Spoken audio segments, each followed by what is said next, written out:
سڵاوتان لەبێت بەڕێزان. ماوەی 2 ساڵە هەرێمی کوردستان لە قەیرانێکی سەختی سیاسی و داراییدا تاوکو ئێستاژ ئیرادەیەکی جدی نییە بۆ چارەسەرکردنی قەیرانەکانی هەرێمی کوردستان. دوای تێپەڕبوونی مانگێک و 8 ڕۆژی بەسەر دوایین پەیامی مەسعود بارزانی بۆ گۆڕانکاری لە هەرچێ سەرۆکایەتەکەی هەرێم تاکو ئێستا یەک بڕگەی پەیامەکە جێبەجێ نەکراوە. بە میوانداری بەڕێز سعدی ئەحمەد پیرە ئەندامی مەکتەبی سیاسی یەکێتی نیشتیمانی کوردستان تاوتوی دۆخی سیاسی هەرێمی کوردستان دەکەین. لە سەرەتادا راپۆرتێک دەبینین دواتر لەگەڵ میوانەکەمان درێژە بەم پرسە دەدەین. زیاتر لە ساڵێکە هەرێمی کوردستان لە دۆخێکی سیاسی چاقبەستوودایە و ئیرادەیەکی جدیش نییە بۆ چارەسەرکردنی کێشەکان. دوای هەوڵی بەشێک لە فراکسیۆنەکانی پەرلەمانی کوردستان بۆ هەموارکردنەوەی یاسای سەرۆکایەتی هەرێم و کاردانەوەکانی پارتی بەرامبەر هەمواری یاساکە، دۆخی سیاسی هەرێم ڕوبەڕووی ئاڵۆزی بووە. لە ئەنجامدا پارتی پەرلەمانی پەخست و تا ئێستاش کاران نەکراوەتەوە. لایەنە سیاسیەکانی هەرێم لە ماوەی 2 ساڵی ڕابردوودایان کۆبوونەوەی دووقۆڵی و پێنجقۆڵیان ئەنجامدا بۆ تاوتوێکردنی کێشەکانی هەرێم، بەڵام کۆبوونەوەکان بێئەنجام بوون. ڕۆژی 20 یانزەی 2016 مەسعود بارزانی پەیامێکی لەبارەی دۆخی سیاسی هەرێم بڵاو کردەوە کە تێیدا داوای کردبوو گۆڕانکاری لە هەر سێ سەرۆکایەتەکەی هەرێمدا بکرێت. دوای پەیامەکەی بارزانی پارتی دیموکراتی کوردستان سەردانی لایەنە سیاسەکانی کرد و بەڵام تا ئێستا هیچ گۆڕانکاریەک لە دۆخی سیاسی هەرێم ڕووی نەدا و پارتیش پەیامەکەی بارزانی جێبەجێ نەکردووە.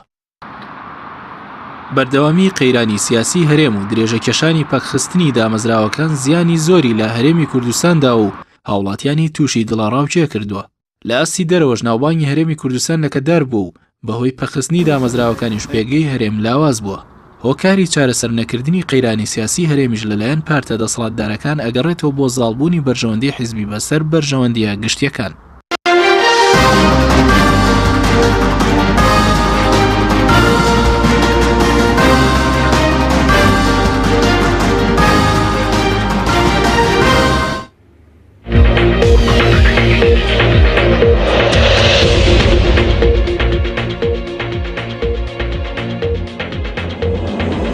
دووبارە سڵاوتان لێبێت بەڕێزان. کاک سعدی زۆر سوپاس بۆ بەشداریکردن لە بەرنامەکەماندا. ئەگەر سەرەتا لەوە دەست پێ بکەین، ئێستا باز لەوە دەکرێت کە یەکێتی نیشتیمانی و پارتی دموکراتی کوردستان سەرقاڵی ئەنجامدانی ڕێکەوتنێکی نوێن بۆ بەڕێوەبردنی هەرێمی کوردستان. ئایا تاوەکو ئێستا هیچ ڕێکەوتنێکی نوێ لە نێوان یەکێتی نیشتیمانی و پارتی دموکراتی کوردستان واژۆ کراوە؟ نەخێرە، من پێم وایە ئەمە ئەو سوالە لە ماوەی دوایی زۆر دەکرێت و بە دڵنیاییەوە ئەم بەم شێوە دەنوک خستنە سەر ئەم پرسیارەوە دووبارەکردنەوەی و سێبارەکردنەوەی دەبارەکردنەوەی لەلایەن زۆربەی هەرە زۆری کەناڵەکان ئەکەیت سیستەمێکی لە پشتەوەیە بۆ جارێکی تر گرشکردنەوەی بارودۆخی هەرێمی کوردستان. ئەمڕۆ تقریبان 69 ڕۆژە ئەو پەیامە لەلایەن بەڕێز کاک مەسعود دراوە. ئەو پەیامە لەلایەن هەموو لایەنە سیاسیەکان بە ئیجابی پێشوازی لێکرا. سەرەتا هەموو لایەک و بە تایبەتی لەلای ئێمەش باسی ئەوە کرا کە پارتی پێویستە هەیئەتێک دابمەزرێنی بۆ بەدواداچوون ناکرێ هەموو مەوزوعەکان تەرککە بۆ بەڕێز کاک مەسعود و خۆیان بێخەم لێی دابنیشن، چونکە لە ئەساسدا لە ئەو یەکێ لە گرژیەکان یا چەندێک لە کێشەکان ڕوبەڕووی پارتی دەبێتەوە. من نابینم یەکێتی نیشتیمانی کوردستان پێویستی بە ڕێکەوتنامەیەکی ترە لەگەڵ پارتی دیموکراتی کوردستان. ئێمە ڕێکەوتنامەیەکمان هەیە لەگەڵ پارتی بە ناوی ڕێکەوتنامەی استراتیژی. هیچ لایەکمان باسی ئەومان نەکردووە ئەو ڕێکەوتنامەیە هەڵوەشاوەتەوە. بەڕاستی کێشە ئەگەر هەبێ لە دەقی ڕێکەوتنامەکە نییە، کێشە ئەگەر هەبێ لە خراپی جێبەجێکردنی ڕێکەوتنامەکەیە و لە ڕێگرتن لەوەی کە شۆڕ نەبێتەوە خوارەوە و لە سەرەوە لە ئاستی سەرکردایەتی لە دۆخێکدایە و لە خوارەوەش هیچ شتێک گۆڕانکاری نهاتۆوە بە ناو ناتۆرێ خراپ ناوی یەکتری دەبین. ئەوەیە لە حەقەتدا ڕۆژانە کادیرەکانی یەکێتی لە زۆربەی ناوچەکان و کادیرەکانی پارتی لە هەندێک لە ناوچەکان ڕوبەڕووی هەندێک تعامل دەبنەوە کە تعاملی باش نییە شان بەشانی ئەوانەیە یەکێتی ڕەنگە کادری حیزبەکانی تریش على كل حال ئێمە لە 12 دەوە لە بارودۆخێکی نیوە پچراو داین پەرلەمان بە تەواوی ئیفلیس بووە و حکوومەتیش تا ڕادێکی زۆر مەشلولە سەرڕای هەبوونی چەند قەیرانێک تر وەکو قەیرانی دارایی قەیرانی ئابووری و شەڕی داعشش کە ئەمە خۆی لە خۆیدا یەکجار زۆر سەرێشەی بۆ خەڵک پیا کرد و ئەمڕۆ بەرداوامبوونی ئەم هەموو قەیرانە و بەرداوامبوونی ناکۆچەکان ڕەنگە کوردستان بەرە و ئاستی یا هەڕەشە لە ئەمنی سلمی ئەهلی دەکاتن کەم پێم وایە ئەمە کارێکی خراپە پێویستە عیلاجی بکەین بەڵێ جگە لەوەش من ئەبینم کە ئێمە دوای شەڕی داعش کە ئێستا لە قۆناغی کۆتاییەکانین عسکەریەن داعش دەشتێنین بەڵام دوای داعش دوو مهمەی ئەساسیمان هەیە مهمەی یەکەم ئێمە چۆن دەتوانین هەموو لایەک هاوکاری بکەین بۆ وشکردنی سەرچاوەکانی دارایی و فکری داعش بۆی دوای ئەو داعشە داعشێشتکە و داعشێشتکە و داعشێشتکە دروست نەبێ مەسەلەی دووەم ئەم بارودۆخەی هەرێمی کوردستان و ئەم بارودۆخەی عێراق و ئەم بارودۆخەی ناوچەکە ڕەنگە ببێتە هۆی پێداچوونەوەیەک چاوخشانەوەیەک بە نەخشەی سیاسی لەو منتیقەیە کوردی پارچە پارچە ناتەبا ناتوانانی سوود لە هیچ گۆڕانکارێک وەرگری کوردی یەکریز و تەبا و یەک گوتار سوود وەردەگری بۆیە پێویستە ئەم گفتوگویانەی کە هەن لە جەورەی دووەم و سێم بگاتە ئەنجامێکی باش یەکڕێزی و یەک گوتاری کورد تامین بکە بەڵێ زۆر باشە کاک سعدی بەڕێزت باست لەوە کرد کە ئێوە نەتان وتوەڕێکەوتنەوەی ستراتیژی یەکێتی نیشتیمانی و پارتی کوردستان کۆتایی پێهاتووە لە دوایین کۆبوونەوەی مەکتەبی سیاسی هەردوو لاتەن ئایا ینی چۆن باز لەو کرەکەم ڕێکەوتنامەیە زیندوو بکرێتەوە تەفعیل بکرێتەوە یاخود مەسەلەن چی گۆڕانکاریەکی تدا بکرێم ڕێکەوتنامەیە نا بەڕێز ئێمە تۆ دیقەت کە من قسەکان کە دەکەم تۆ هەر بەردەوام لەسەر مەوزوعێک چەسپاوی پێ دوایە ئەو هایە نا ئێمە دەڵێم 69 ڕۆژ پێش ئەمڕۆ پەیامێک هات لەلایەن بەڕێز کاک مەسعود ئەو پەیامە ئیستیقبال کرا وتمان ئەوە دەواازەیەکە بۆ ئەوی کێشەکانمان چارەسەر بکەین خولی یەکەم کۆبوونەوەی دووقۆڵی لە پشت دەرگای داخراو کە ئێمە پێی دەڵێن خولی خۆشکردنی زەمینە بۆ ڕێکەوتن ئەوەی کە ڕاز و گلەی هەیە لە پشت ئەو دەرگا داخراوە دووقۆڵی باس کراوە خولی دووەم ڕۆژی دەیمان کۆبوونەوەیکی نێوان یەکێتی و پارتی بووە لەو کۆبوونەوەیدا ئێمە لە بەرچاوگرتنی بارودۆخی هەرێمی کوردستان و ئەنجامەکانی گفتوگۆی خولی یەکەم کێشەکانمان عنوانی کێشەکانمان ڕیزبەندی کرد وتمان ئەم کێشانە هەن نە ئەوان مەشروعیان پێ ئێمەدایە و نە ئێمەش هیچ مەشروعێکماندایە نەهی ئێمە لەسەر هیچ ڕێکەوتنێک ئیمزامان کردووە نە باسی ڕێکەوتنی تازەشمان کردووە ئەم ڕێکەوتنی تازە و مۆرکراوە و مۆر نەکراوە لە کێ هاتووە تەنها بۆ ڕژاندنە و ئەو کارێکی خراپە بەڵکو ئێمە ئەم کۆبوونەوەی یەکەمە لە خولی دووەم کە لەگەڵ یەکێتی کراوە و کۆبوونەوەی دووەمیش دەکرێت لەگەڵ یەکێتی لەگەڵ لایەنەکانی کەش کۆبوونەوە دەکرێت بۆ ئەوی بتوانین پرۆژەیەک گەڵاڵە بکەین ئایا مەسلەی هاوسەنگی لە کوردستان کێشەی سەرۆکی هەرێم کێشەی سەرۆکی پەرلەمان و سەرۆکایەتی پەرلەمان کێشەی ئابووری و دارایی کێشەی شەفافیت لە فرۆشتنی نەفت کورتترین ڕێگا بۆ چارەسەرکردنی موچە و پێویستیەکانی خەڵک مەسلەی پەیوەندیەکانی دەرەوە نەک ئێمە دە حکومەتنین یەک حکومەتی هەرێمین هەروها نردنی هەیئەتێکیش بۆ بەغدا کە لەلایەنە سیاسیەکان ئی کوردستانی و زایدەن کەلدۆ ئاشووری و تورکمان پێکدێ ئەمانە ئەو عینوانانن کە تەشخیصی کێشەکان کۆی کێشەکانی نێوان لایەنە سیاسیەکان دەکا و ئەوە دەبی بە وردی قسەی لەسەر بکەین و هەریەکە چارەسەریەکانی چییە لە داهاتدا قسەی لەسەر بکەین و لە هەمان کاتیشدا لەگەڵ لایەنەکانی قسەی لەسەر بکەین بەڵێ زۆر باشە بەڵام کاک سعدی بەرپرسانی پارتی بۆ نمونە وتەبێژی پارتی چەندین جار لە دوای 11 مانگە و باسی لەوە کردووە کە ئێمە یەختیارمان خستۆتە بەردەم یەکێتی نیشتیمانی ئەوەیە کە ڕێکەوتنی استراتیژی هەموار بکەینەوە یاخود ڕێکەوتنێکی نوێ واژۆ بکەین بۆ بەڕێوەبردنی کوردستان من جێم لەو قسە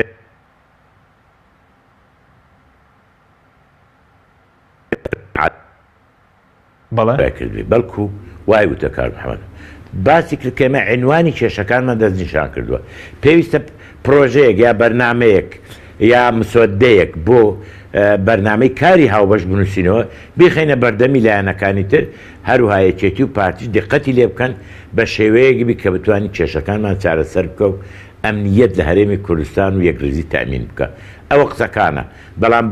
ڕێکەوتنامەی استراتیژی جارێک کە دووبارە دەکەمەوە کێشە لە دەقی ڕێکەوتنامەکە نییە کێشە لە شێوەی جێبەجێکردی دوور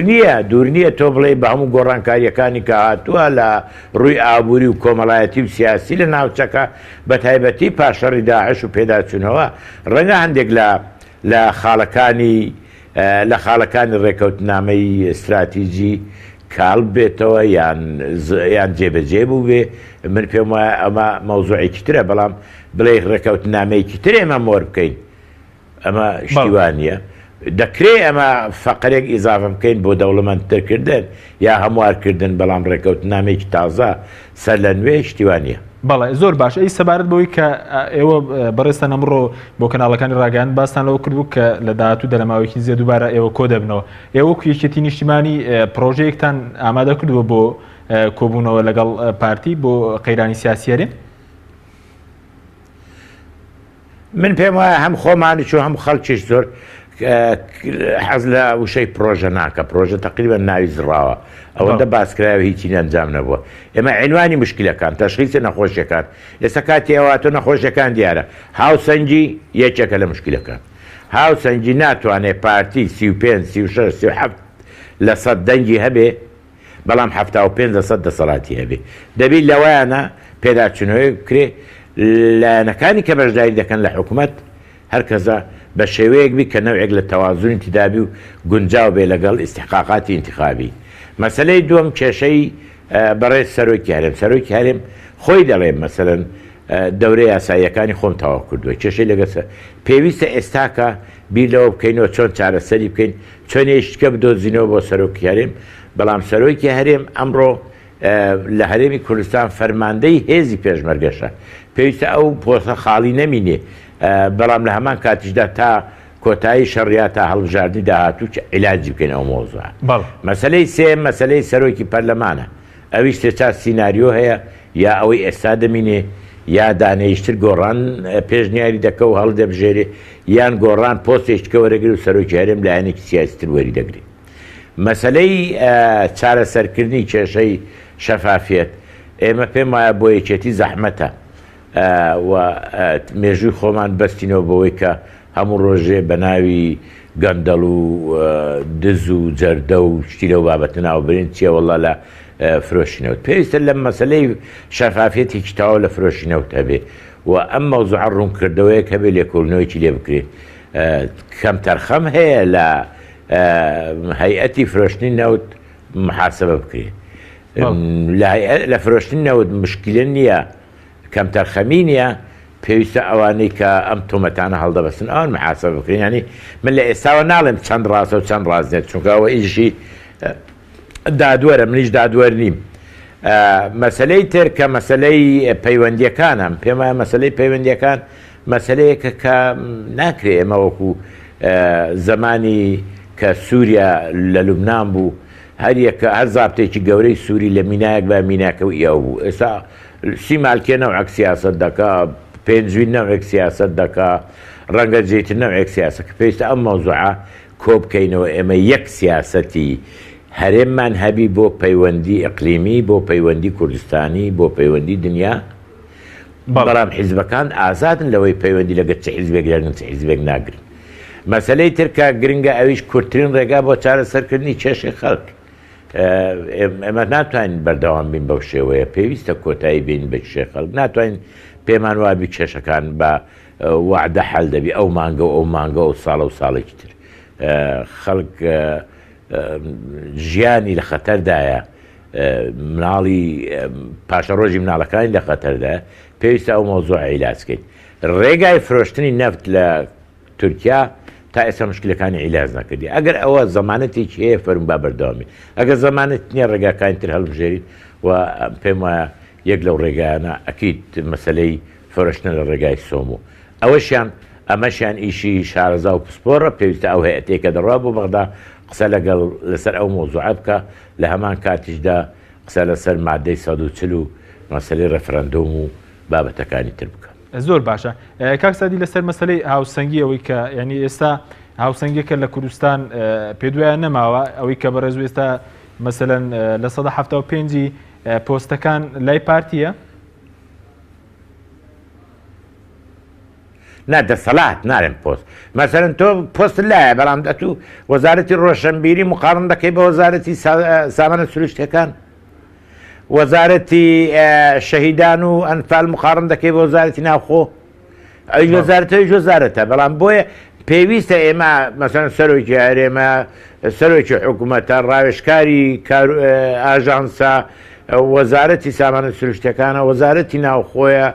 فەرمانگەی پەیوەندیەکانی دەرەوەیە سەرۆکایەتی دیوانە یەک دنیا شتیتر لەو بابەتە هەیە کەم پێمە ئەوانە هەموو وردەکاری دەوێت و تایبەتی پاش وەزیرەکانی گۆڕان نێردرانە ماڵەوە بەداخەوە دەڵم بەداخەوە دەکرا ڕێگای گەیشتن بێ کورتتر بکرێتەوە ئەگە ئەوان مابانە من پێم وایە ئەوەشیان جارێکتر ئیزافە بوو بۆ دەسەڵاتی و ئەوە ناهاوسەنگیەکی زۆر عەجایبی دروست کردووە کە پێم وایە بەداخەوان دەجار ئەم نەوع دەسەڵاتانە زۆر باش بەکار ناهێنرن یا خراپ بەکاردەهێنرن ئەوە مشکلەکانە پێویستە چارەسەر پێەوە مشکلی بتەنهایی یەکێتی نییە مشکلی هەموو لایەنە سیاسیەکانە بەڵێ کەواتە ئێستا پارتی حاکمی مطلقە لە کوردستان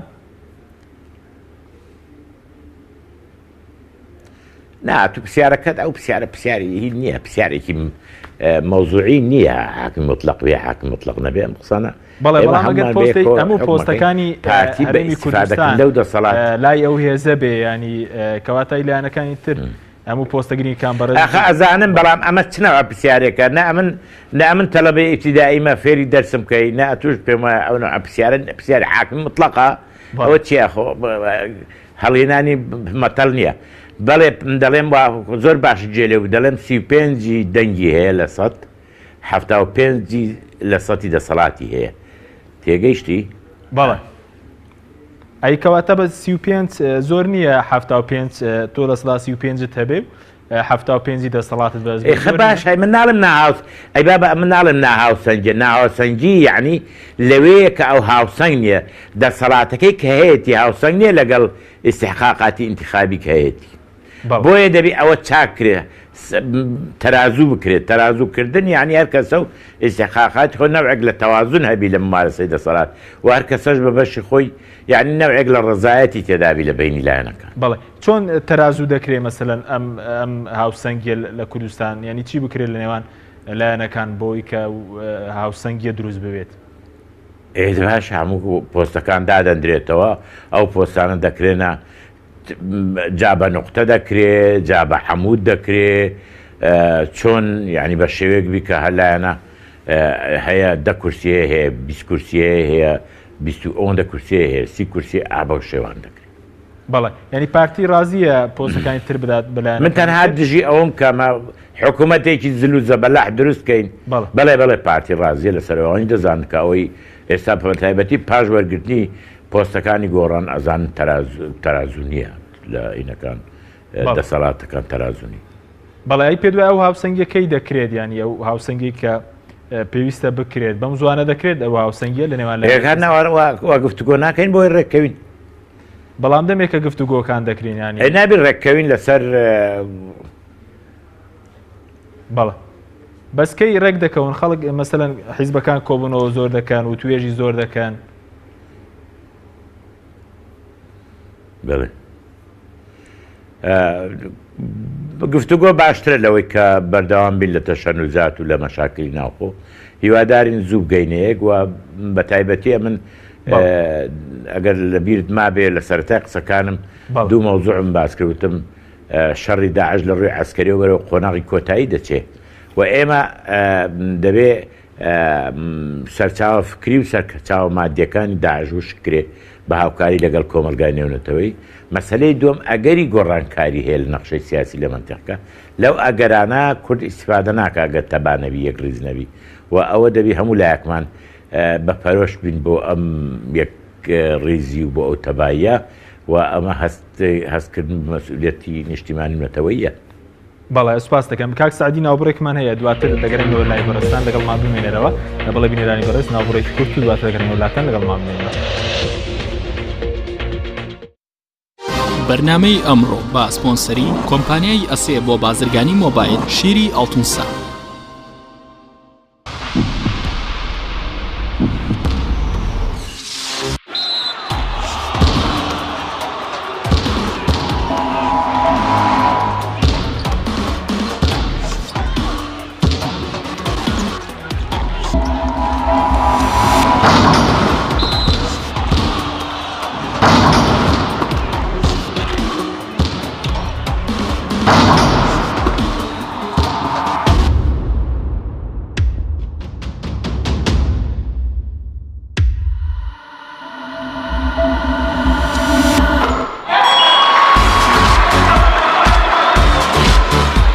سەرکەوتنە گەورەیە تەنها شیری وشکی ئەڵتونسای تەمێکی ڕاستەقینە و 100% سروشتی نۆشی کە و هەمیشە بە بەهێزی بمێنەرەوە.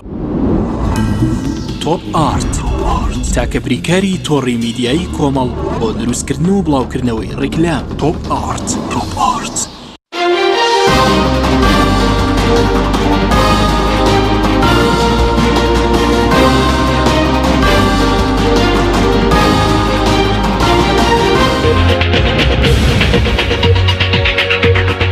دوبارە سڵاتان لێبێت بەڕێزان. کاک سعدی ئەگەر بگرێنەوە لای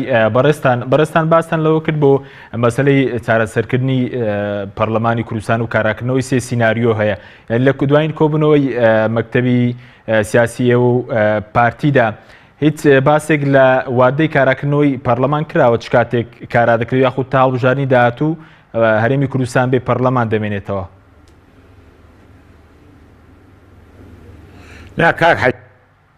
لەسەر ناولانە سیاسیەکانە و یەکێک لە کێشەکان چۆن پەرلەمان چالاکەکەینەوە لە کۆبوونەوەیکیشدا لە مانگیەکی ساڵی پار دیسان بڕیاری ئەوەماندا کە یەکێ لە بڕیارەکان ئەوەیە چالاکردنەوەی پەرلەمان. بەڵام ئەو نوعا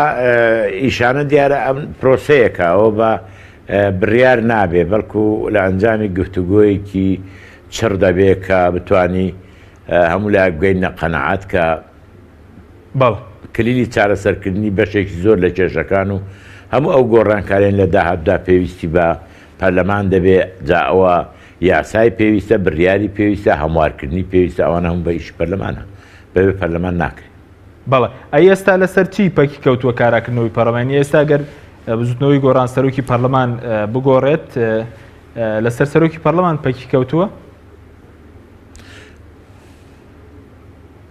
نا سەرۆکی پەرلەمان پەکی نەکەوتەوە. دیارە ئێمە لە وڵاتە ژین دیارە ئەم پێم نەوتێتی لە مانگی لە ڕۆژی 12 دەی ساڵی 2015ەوە کە ڕێگیرا لە سەرۆکی پەرلەمان لەلایەن پارتی و ئاسایشەوە ڕێگان نەدرا بە سەرۆکی پەرلەمان بێ عەمەلیەن پەرلەمان ئیفلیت وە لەو کاتەوە پارتی دیموکراتی کوردستان ئیسرارەکە لەسەر ئەوەی کە یوسف محەممەد نابێت سەرۆکی پەرلەمان بێ لەبەر ئەوەی لە مەقتەعێکی زەمەنی سەرکەوتونە بۆ ئەوەی ئەوان حوجە دێنەوە. ئێمە پێمان وایە ئەمە دەتوانندرێ گۆڕانکاری لە ڕێفۆرمێکی گشتگیردا بکرێ ئەوە ناکرێوەکو عقوبە سیر بکرێت چونکە تەسەور ناکەم یوسف محەممەد کارێکی کردووی کە پێویستی بە عقوبەدان هەبێ باکسەوە کاری خۆی کردووە جا ئەو شێوەی ئەو کردوێتی لە بەپێی تێگەیشتنی من باش بووە یا باش نەبووە لە ئەسلی مەوزۆر ناگۆڕی و چارەسەرکردنی پەرلەمان بەدەر نییە لە چارەسەرکردنی کێشەی ناو هەموو لایەنە سیاسیەکان. بەڵێ زۆر باش بەشەوە کاری چیە کە کێشەکە لە سەرۆکایەتی هەرێم بوو ئێستا بۆ سەرۆکایەتی پەرلەمان مەسەلەن لە لایەنە سیاسیەکانەوە تێکەڵ بەم پرسەکراوە خۆ سەرۆکایەتی پەرلەمان مەسەلەن کێشەی یاسایی نییە و شتی ناقانونی نەکردووە. ئێستا بووە بە کێشە زاخۆ ئەو ڕێی تۆیە و ڕێی منیش هەروایە وەکو ئەوی تۆیە بەڵام ئەوە شەرتە ڕێی پارتیش بێ یعنی کە ئێمە باسی چارەسەرکردنی کێشەکان دەکەین بە دەرەجەی ئەساس ئەو کێشەیە لە نێوان پارتی دیموکراتی کوردستان و گۆڕان بوو لایەنە سیاسیەکان تا ئەو ڕادەیە معنین کە سەرۆکایەتی هەرێمی یاسایەکی هەبی لەو یاسایە لە گفتوگۆدا نەگەیشتنە ئەنجام بەڵام باقی هەڵچوون و گرژەکە لە نێوان ئەم دوولایەنە بوو بۆیە پێویستە هەموو لایەکمان هاوکار بین لە چارەسەرکردنی کێشەکان و ئەوە بەتاکید یەکێتی نیشتیمانی کوردستان و لایەنەکانی تریش تاسەوڕ دەکەم هاوکارن لە چارەسەرکردنی ئەو کێشە. بەڵێ زۆر باشە بەس کاک سعدی لەسەر مەسەلەی لێگنزیکبوونەوەی پارتی ویکێتی ئێستا بەشێک مەسەلەن لە هەڵسوراوانی گۆڕانەوەوانە باز لەوە دەکەن کە مەسەلەن بۆچی تاکو ئێستا ڕێکەوتنەکەی نێوان ئێوە و بزوتنەوەی گۆڕان جێبەجێ نەکراوە کە سەرەتایەوە مەسەلەن لە دیباجی ڕێکەوتنەکە و ناو ڕێکەوتنەکە باز لەوە دەکرێت کە ئەمە کاک حەکیم ئەگەر دقت بکەی بۆی ئەمن بەڵێ فەرموو کاک حەکیم ئەمن هیچ ئەو قسەی هیچ ڕاست نییە. ڕێکەوتنامەی نێوان یەکێتی نیشتیمانی و گۆڕان چی هەیە جێبەجێ نەکراوی؟ چی هەیە قامەکانیان دانراوە محافزەکە دانراوە دەسەڵات دەساوت نا تۆ ئەگە قسەی خۆت تاوا کردیم قسڕێی من ئێستاوە فەرموو کاسەر دەسەڵات دەساو دەست کراوە هەموو ئەو شتانی کە پێویستە ئێمە بەیەکەوە وەکو هاوپەیمان بۆ ئیدارەی بۆ حکوومەتی خۆجێیی لە سلێمانی لە هەڵەبجا و لە ڕاپەڕین و لە گەرمیان جێبەجێ کراوە چی ئەو شتانی کە جێبەجێ نەکراون بەڵام ئایا ڕاگەیاندنی گۆڕان و هەندێک لە پەرلەمانتارەکانی گۆڕان ڕۆژانە هیچ فەرقێکیان بە ئێمە و بە دوژمنە سەرسەختەکانی خۆیان کردووە من پێم وایە ئەمە پێویستە ئیعادەی نەزەرێک هەبێ لە هەندێک دیسپلین پێویستە چونکە ئەگەر مەسەلە وروژاندن و هین بێ نەبوونی پابەندبی بە ڕێکەوتنامەکە و ئاسانە ئێمە لە ڕێکەوتنامەی کە لەگەڵ گۆڕان کردمانە لە هیچ خاڵێک نییە ئێمە پابەند نەبووبین لە هەموو خاڵەکان پابەند من ئەوەی پەیوەندی بە ڕێکەوتنامەی مابینە تەرەفێنە و ئێمە کۆبنەوەکانی سەرکردایەتی هاوبەشمان بەردەوامە و ئەمانە هەمووی هەنگاون لە دوویەک دێن بەڵام بەس یەکێتی نییە ئیلتیزامی هەیە گۆڕانش هەندێک ئیلتیزامی هەیە دەبی ئەوانش ئیلتیزامەکانی خۆیان جێبەجێ بکەن و من لەوەشا شتێکی بەعید نابینم چونکە ئێمە لە ئەسڵدایەک ڕێکخراو بووینەوە ئینشقاق بووە و لە ئەنجامی ئەو ئینشقاق هەیە کە پاساوی خۆی هەیە لەمان کاتیشدا دەبی مەساحەیەک بێنەوە بۆ هەر لایەنە و بەشی خۆی کێشەی ناوخۆی هەیە دەبی مەساحەیەک بێنەوە بۆ چارەسەرکردنی ئەو کێشانە ئێمە بەو دەرەجا گلەیمان نییە یان نەچوینە شتێک دەرکەین فەرموو یان ناڕزایەکی ئەو تو دەربڕین و حتا ئەگەش کراژ ئەمە سیاسەتی مرکزی یەکێتی نیە و هیوادارین ئەوانەی لایەن گۆڕانیش لە سیاسەتی مرکزی گۆڕان نەبێت. بەڵێ ینی کەواتە ڕێکەوتنەکە جێبەجێ کراوە بە بچوونی بەڕێستان ئەوەندەی کە پەیوەندی بە حکوومەتی خۆجێی سلێمانی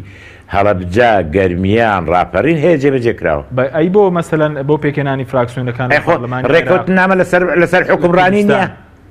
لە بۆ کاراکردنەوەی تۆ ئەوە مەسلەیەکی نەزەریە بەڵام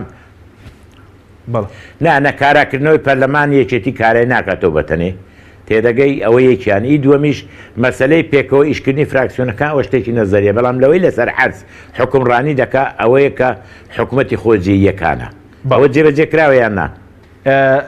ئەوە دەبێت لە برادرانی گۆڕان جێبەجێ کراوە ئێستا بۆ من هەواڵەوە بەکرد نەکرا بە پارێزگاری سلێمانی لە تو دەپرسم بۆ اتفاقەکەی خۆتان بوو بەحالا کولین اتفاقمان کردو ئێمە جێبەجێمان کردو ئەتو گلەیت چییە من گلەی من نییە و بزوتنەوەی گۆڕان بە فەرمی هەندێک لە ڕسوڕاوەکانیان ڕاگەندراویان بڵاو کردبووە کە گلیان هەبوو لەسەرەوەی من نەمبیست بە فەرمی کەس بزوتنەوەی گۆڕان تەبلیغی ئێمە برازم ئێمە ڕێی بزوتنەوەی گۆڕان لە کۆبوونەوە هاوبەشەکانی سەرکردایەتی هاوبەش دەبیست ڕەخنە هەیە ناو یەکێتیش و ناو حیزبەکانی تریش جاروەیە ڕەخنە هەیە گلەیی هەیە ئێمە تێگەیشتمان هەیە بۆ مەوزوعە بەڵام ڕێی ئەساسی بزوتنەوەی گۆڕان لە ناو کۆبوونەوەی هاوبەش ئێمە دەبیست بەڵێ زۆر باشە بابێنە سەر ئەو تەورانی کە بەڕێزت باس کرد لە کۆبوونەوەی ئێوە و مەکتەبی سیاسی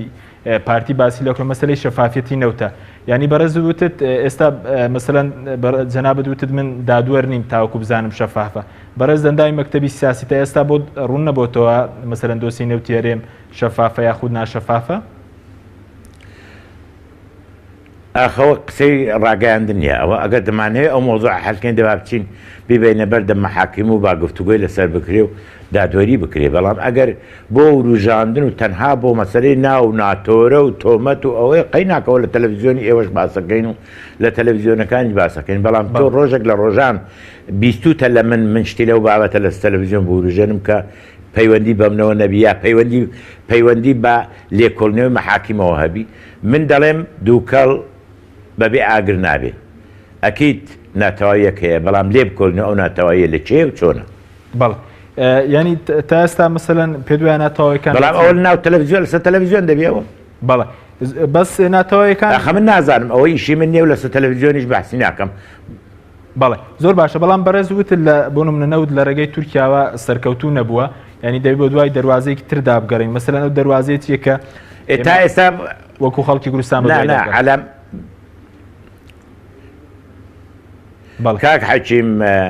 سەرکەوتنی فرۆشی نەوت لە ڕێگای هەر تورکیا و لە هەر ڕێگایشتر بۆ ئەوە نییە موچەی خەڵک تەمین بکە بۆ ئەوە نییە بژێوی خەڵک خەدەمات زیاد بکە تا ئێستا نە خەدەماتی زیادکرد نەموچەی خەڵکی تەمین کراوە معناوێت تا ئێستا سەرکەوتو نییە بەڵێ هەموو لایەنەکان لێ بەرپرسیان پێ دوای یاخود تەنها لایەنێک لەوەی کە سیاسەتی نەوت وەکو پێویست مەسەلەن سەرکەوتونەوە بۆ یاخود ئێستا هەموو لایەنەکان بەرپرسیان لە ئیدارەدانی ئەو دۆسیە هەموو لایەک بەرپرسە بەڵام 75% پارتی بەرپرسە 75% پارتی بەرپرسە ئەی نەمانگو 75% دەسەڵاتی هەیە بۆ لەبیر چۆ قسەیە بەڵە بەڵە نا لە بیرمە نەچووە زۆر باشە کاک سادی سەبارەت بە مەسەلەی کۆبوونەوەی داهاتووی ئێوە لەگەڵ پارتی کاتەکەتان دیاری کردووە کۆبوونەوەی داهاتوتان نەخێر ئەوە ئیشی کارگەری مەکتەبی سیاسی لەگەڵ مەکتەبی سیاسی پارتی جێگا و شوێن و کاتی کۆبوونەوەکە دیاریکە بەڵ بەم زوانە دەکرێت کۆبوونەوەکە ئەوەندەی کە بەڕێستان ئاگادار بن من نازانم کەی دەکرێت بەڵام ئەکیت ئەو هەردوو مەکتەبی سیاسی ئەو مۆزوعە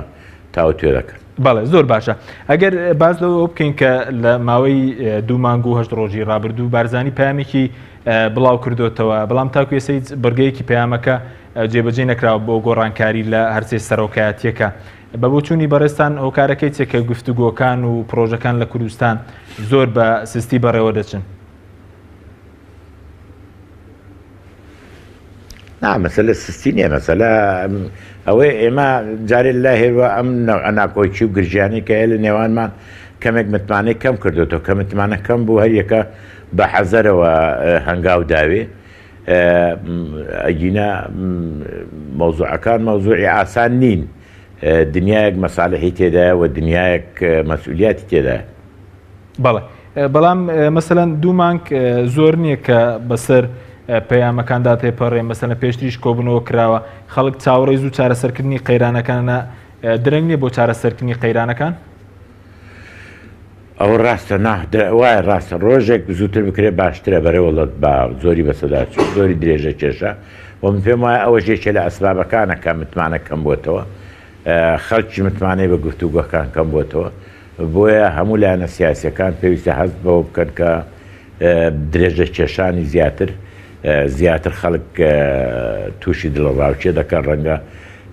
دەرهاویشتەی زۆر سەلبی ببێ بەڵێ زۆر باشە بە بۆچوونی بەڕێستان ئەوەندەی کەیەوە زانیاریتان هەبێ مەسلەی گۆڕانکاری لە سەرۆکایەتی هەرێم و حکومەت و پەرلەمان لە ماوەی ئەو مەسەلەن دەمانگەی کە ماوێتی بۆ هەڵبژاردن ئایا گۆڕانکاری دەکرێت یاخود پێ دوایە تا ئێمە تا هەڵبژاردننی داهاتوو دۆخی کوردستان بەم شێوەیە دەمێنێتەوە من پێم وایە خراپە ئەگەر پێش کاتی هەڵبژاردن ئەوجە هەڵبژاردن کە یەکرێ من نازانم بەڵام پێش کاتی هەڵبژاردن چارەسەر نەکرێ خراپ بەڵام زۆر کەس تەسەوری وایە ئەمە کات کوشتنە و دەیانەوێت تا زۆر کەس پێی وایە ئەمە کات کوشتنە و درێژە کێشێت تا کاتی هەڵبژاردن و ئەوە خراپ ئاگەروا دەرچی زۆر خراپ. ئەی بە بۆ چوونی بەڕێستانە کۆبوونەوەە بۆ کاتکوشتنە یاخود بۆ چارەسەرە بە بۆ چوونی بەڕێستان؟ نانا دەزانی بۆ کات کوشتن نیە. جارێ ئێمە لە ئالی نێونەتەوەیی فشارێکی زۆرمان لەسرە و لە کاتێکدا کە ئێمە داوا دەکەین پشتیوانیمان بکەن و مەترسیمان لەسرە و لە کاتی گۆڕانکاریەکاندا کورد بەدەستی بەتاڵ نەچێتە ماڵەوە و نەڵێن کورد وەڵام مقاتلی باش بوو چونکە ئێمە پێشمەرگەی ئازادی بووین لە ڕابردوو ئێستا و لە داهاتوشدا دەستکەوتمان چییە لەو هەموو گیان فیدا و خوێن تەسیحاتانێک کە داومانە بەڵام ئەوان وەڵاممان دەنەوە دەڵێن ئێوە چەند یارمەتی خۆتان دەن تامە یارمەتیان بدەن ئێوە ڕێک ناکەون لە بینی خۆتان ئێمە نازانین لەگەڵ چی قسە بکەین ئێوە پەرلەمانێکتان هەیە داتان خستووە ئێوە مشکلەیەکتان هەیە لە بەرەکان و ئەمە پێم وایە ئەمانە هەمووی زەختێکی زۆر هەموو وەفدەکانی بڵێن پایە بەرزی نێودەوڵەتی کە دێن بە هەموو وڵاتەکانی ئەوروپا هەمان مەسەلە دووبارە دەکەنەوە و ئەگەر ئەوە بەردەوامی لە ناو پەرلەمانەکانی ئەوروپاش ئێمە تووشی کێشە دەبین چونکە مزداقێتی تە نامینێت. بەڵێ زۆر باشە بەس ئێستا هیچ فشارەکان چۆنن بەڕێزوت فشاری نێودوڵەتیە فشار بۆ سەر لایەنەکانیانی بە چ شێوەیەکە بەڵام بۆ تاکوێ فشارەکان گەورن فشارەکان زۆرن فشارەکان زۆرن چونکە مەسەلەی فشارەکان جارێ لای هێروە بەڵێ لە لای هێروە خۆ هەموو کەس ڕازی نییە بە پشتیوانیکردن لە هەرێمی کوردستان لە ڕووی سەربازی و لە ڕووی مادی و لە ڕووی معنەویەوە زۆر کەس گلەی ئەوە دەکە دەڵێەوە چۆن توان پشتیوانی لە ئیدارەیە بکەن کە تەنها پەرلەمانێکیان هەیە دایان خستووە یا دەڵێن یعنی هەرێکە و بە پێی لێکدانەوەی خۆیان بەڵام بەگشتی ئێمە پێویستە بە دۆستەکانمان و بە کۆمەلگای نێونەتەوەیی یان ئەو بەرەیە ناو کۆمەلگای نێونەتەوەی زۆر سازنێ لەگەی کێشەمە پێویست ناکە هیچ بەهانەی بدەینێ ئەوەی ئێستا بارودۆخی ئێستای کوردستان ئەوە بەهانەدانە ئەو بەهانەیە خراپ. بەڵێ زۆر باشە کاتشمان کەمەوەگەر وەڵامی چەند پرسیارێک تشمان دەسپاس دەکەین سەبارەت بە مەسلەی بەڕێز باس لە مەسلەی چارەسەرکردنی کێشەی موچەی فەرمانبەران کرد سەبارەت بە مەسلەی موچە بە بۆچوونی بەڕێستان وا باشە حکوومەتێرێ پابەندی یاسای بودجێ عێراق بیاخود هەر بەردەوام بێت لە نەوت فرۆشن خۆتە نەزان کە لە مانگی یەکەوە یاسای بودجێ عێراق چۆتە بواری جێبەجێکنەوە من پێم وایە لەسەر مەسلەی یاسای بودجەی عێراق ڕاستە ئەوەی کە پەیوەندی بە بودجەی هەرێمە بودجەی عێراقە کە فراکسیۆنەکان هاو چی پێدڵن ئیجماعیان نەبوو لەسەر ئەم مەوزوعە ئێستا هەرچۆنی بوو بێ زۆرینەی ئەندامانی پەرلەمانی فراکسیۆنی کوردستانی یا فراکسیۆنەکانی کوردستانی ڕازی بوون ئێستا ئەگەوە تەوجیهی مەرکەزی یا مەرکەزی نەبێ من نامە سەرەوە باسە بەڵام لەو گیر و گرفتەیە پێم وایە کاک مەسعود پێشنیارێکی کردو دەڵێ با کۆبینەوە فراکسیۆنەکان ئەگەر قازانجی هەرێمە با جێبەجێکەین ئەگەر قازانجی هەرێم نییە با جێبەجێ نەکەین ئەم پێم وایە ئەم فۆرمولەیەکی باشە ئەوە یەک ڕقم دوو ئەمە تەنها ڕێگان نییە بۆ چارەسەرکردنی کێشەکان ڕێگا زۆرن مەسەلەن من پێم وایە مقاتەعەکردنی عێراق کارێکی باش نییە ئێمە خۆ سەیرم بەوە دێ هەر جارێک باسی ئەو ئیسیفادەکردن لە ئیمکانیەتی عێراق دەکردن گەڕانەوە بۆ بەغدا خۆمان لە بەغداین هەمووە لە بەغدانی یعنی ئەم گەڕانەوەیە ئەم پێم وایە ئەم بەم شێوە باسکردنی کارێکی خراپە ئێمە حتا ئەگەر ئێستا بچین لە عێراق داواشکن ئیسیحقاقی خۆمانە ئێمە بەشێکین لە خەڵکی عێراق ئێمە بۆ لە شەڕەکانی دژی داعش پارێزگاریمان لە سنوورەکانی عێراق لێ بەشێکی زۆر ناوچەکانمان لە دەرەوەی حتا ناوچە کێشە لە سەرەکانی ڕزگار کردووە بۆ لە مەسەلەی ئیستیحقاقەکانی خۆمان چاومان دەنوقێنین خەڵک پێویستی ئەوروپای وایە هیچ دەرگایەک حرام نییە لێی بدەین بۆ چارەسەرکردنی کێشەی خەڵک دوای عێراق وڵاتێکی ساحب سیادەیە دەتوانی لە مەخزوونی خۆی لە فرۆشتنی ئەوراق و سەنەداتی لە قەرز دەتوانی بکە لە بانقی دووەری و لە غەیری و غەیری ئیمکانیاتێکی باش وەربگیرێ بۆ چارەسەرکردنی ئەو کێشانە کارێکی باش تۆ داوا بکە بە ئەو نەدا و کاتە تۆ ئەو ئیتیام دەکەی کە بە ئیلتیزاماتی خۆی هەڵناسێ بەرامبەر هەرێم وە لامان کاتجا تو دەبی ئیلتیزاماتتان هەبی خۆ ئەگەر ئەوە ڕەت دەکەینەوە دەبی ئەو ڕێگای تر عیلاجی مشکلەکانمان بکە من پێم وایە ئەمە مەسەلەیەک نییە پەیوەندی بە هینەوە هەبی مەسلەیەکی حیسابیە. بەڵێ زۆر باشە دوا پرسیارمە بۆ ڕستان کاک سادی سەر سەبارەت بە قەیرانی دارایی ئێستا باس لەوەکە کە لە هەرێمی کوردستان پارە هەیە پارە زۆرە بەڵام نایدەن بە خەڵک ئێستا بۆ چوونی بەڕێزت ینی پێ دوای هەرێمی کوردستان بایەوەندە داهاتی نیە لە داهاتی ناوخۆ و نەوتوانە کە بتوانی کێشەکەی پێچارە سەر بکە بە زیرادەیەک نییە؟ من دەیسان ڕامدەکیشێ بۆ ئەوی وەکو تێ کەناڵەکەی خۆت و منیش سوء ئیستیفادە لێ بکەی بۆی هەندێک تۆمە توشت من جەماعەتی تۆمە توشت هەڵبەستن نیم ئەگەر شتێکی وا هەیە ئەوە ئێستا کەناڵەکەی تو جێ لێ هین جێ لێ داواکاری گشتی جێ لێ بە داوایەک لەسەر حکومەت تەسجیل بکە بۆی حکومەت لێکۆڵنەوەی لەسەر بکەین. بەڵام بەشێک لە پەرلەمانتاران ئەوان ناڵن لای حکومەت دەڵێن لای حیزبەکانە بۆ نمونەوە بەرهێنەر لای ئێمە بوو توێتی پارە زۆرە بەڵام لای حیزبەکانە و نایدەن بە حکومەت ئێستا پارە لای حکومەتیان لای حیزبەکانە. من نازانم تۆ تاقیبێک بکە لای کۆمەڵی ئیسلامی ئەمەش لای یەکێک تاقیب دەکەم زانین چەند هەیە. بەڵێ ئێمە وەکو کۆمەڵی ئیسلامی سەرچاوێکی داهاتمان نییە خاڵی سنووریمان نییە بیرە نەوتمان نییە مەسەلەن من نەم پرسیارشیم کردەوە بەڵام مەسەلەن ڕەنگە لانی ترە بێ مەسەلەن ئەزانم بەڵام جارێککە دووبارە دەکەمەوە لەسەر کەناڵی تەلەڤیزیۆن تەنها ئەوە دەبێت دەکەوتە قالبی تەشهیر و تۆمەت جێگای یەکلاکردنەوەی ئەوە دادگاکانە جێگای یەکلاکردنەوەی ئەوە کۆبوونەوەی لایەنەکانە پەرلەمانە ئەوە نەک شاشەی تەلەڤیزیۆنە. بەڵام کاک سادی ئێستا باز لەو دەکرێت مەسەلەن ئێستا دادگاوەکو پێویست ڕۆڵینە خۆت دەزانی پەرلەمان ینی بەڕێزت پێ دوای ئەوانەی کە دەڵێن پارە هەیە و مەسەلە نایدەن بە خەڵک ئەومە تۆمەت دروستکردنە بۆ حکومەت و بۆ حیزبەکان؟ نا لە کاکیان من ئێستا لە تەلەڤیزیۆنەکەی تۆ قسەی ناکەم باشە ئەگە تۆ حەزەکەی و دەزایێت کە تیکرارکەوە من پێم وایە ئەمە لە خوار هینی منە ینی کەسایەتی منە و قسانە من ئەگەوابیتم هیچ کەسێک ڕێ لە من ناگری لەگە جەناوی سەرۆکی هەرێم لەگە سەرۆکی حکومەت لەگەڵ حکومەت قسە بکەم بۆ لە ڕێگای تەلەڤیزیۆن قسە بکەم چی قەومە. بەڵام ئێستا بۆ ڕوون نەبوو تۆ پارە لایکیە کاک سادی جەنابەت؟